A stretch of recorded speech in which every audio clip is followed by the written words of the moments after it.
See if I can get this off. There you go. Hello, good evening, everybody. I wanted to talk about franchising, and the first question is, what is franchising? Very simply, franchising is a very simple method for companies to expand their business and distribution of goods and services through a licensed relationship. In franchising, franchisors not only specify the products and services, but they also specify the marketing of it, they specify the branding of it, they specify the operating systems and so forth and so on. It is a true business in a box. It really is. I love it. Also, franchising is defined by state and federal laws as a commercial relationship with three factors have to be present. You need a licensed trademark, you need a prescribed marketing plan, and the payment of it to the franchisor, a royalty fee, and also a franchise fee. Once those factors are in place, that franchise is governed by the state and federal laws of this country. That's why I love franchising, because everything is disclosed. You may not be happy with what they say, but you can feel and rest assured that everything is disclosed. So you're going to know everything up front. And that's one of the comforts that I feel about franchising. How many franchise categories are there? Well, some say 3,000, some say 7,500. I'm going to go with 3,000. Of that, I have 500 in my directory. Now, why buy a franchise? Well, number one, lower risk. And what I mean by that is, if my voice starts to crackle, I had laryngitis for the last week, and after a little while, I think it's going to come back. So I apologize. Lower risks. About 85% of all franchises that started 5 years ago are still now in operation. I would venture to guess that the number is about half of that for businesses that started and have lasted 5 years. They have an established product or service. They have an experience of the franchisor. I sold a franchise, a Supercuts, about a year ago to a candidate of mine. And I got to tell you, he opened up one store, marketed it, and was doing great. He opened up the second store and he said to me, Dave, I didn't even do my grand opening yet. I didn't do any of my marketing. I just put the sign up and I'm just deluged with people walking in. That's the power of branded marketing. You have group purchasing when you buy a franchise. Better than owning one single unit of anything, you now have the buying power of many. You have name recognition that I just went over. You have efficiency of operation. When we start a business, we bring it to that business all of our pluses and minuses. However, if you have a franchise, they point out to you what works and what doesn't work. And they work with you to make that a success.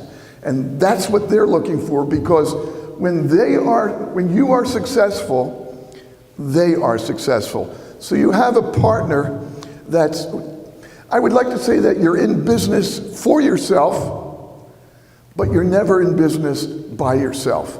That's really important for somebody who's starting out. Any of your friends, neighbors, relatives who may be looking for a business, but they don't know the how, what, where, when, whys, the franchise is a great way to go because of that factor. They give you management assistance. They give you a business plan. They give you startup assistance. They give you assistance in financing. Some of them do in-house financing. But the bottom line is, even if they did, if you were a bank and you wanted to loan money to a business, would it be a business that has 150 already successful outlets? or would you want to loan money to a business that's just a startup, just one guy or gal starting up? I think you know the answer to that, hopefully. They have a proven system of operation. And once again, I just got to say that when you're in the business of franchising, you're in business for yourself, but you're never in business by yourself. And it's a comfort. Oops, out of order here. Okay. One of the other things is the types of franchises that are available. Basically, there's 3 types of franchises. Actually 4. Number 1 is a single franchise, the sole proprietor. Number 2 is a franchise that you buy multiple units.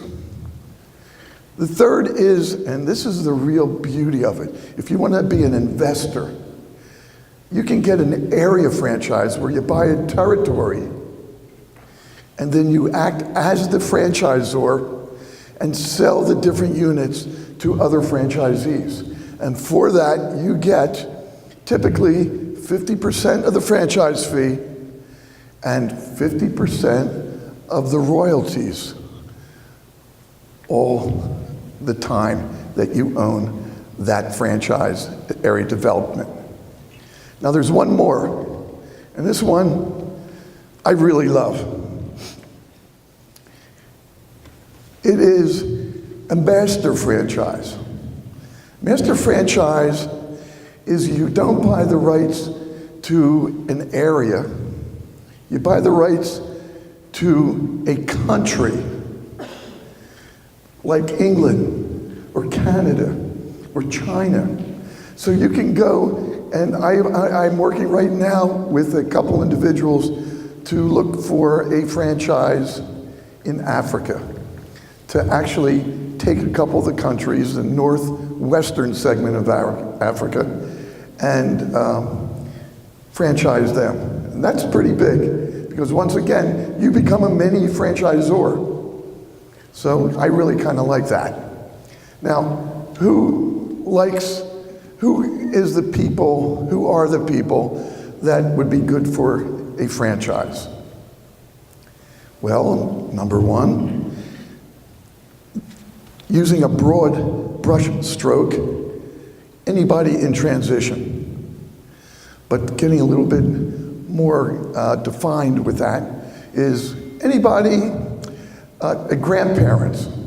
If you're a grandparent and you have a child that's struggling, you may want to give them a franchise.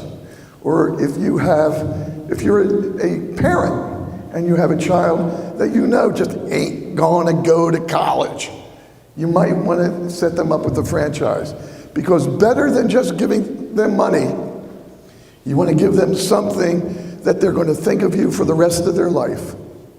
And that's what a franchise does. It gives you a lot of personal growth. Also, I'd like to have a show of hands. How many in here are attorneys? Okay, and how many in here are real estate agents? Okay, and how many in here are accountants or CPAs? Okay, well, I got to tell you that all of you have experienced your clients with a windfall profit at some time or another.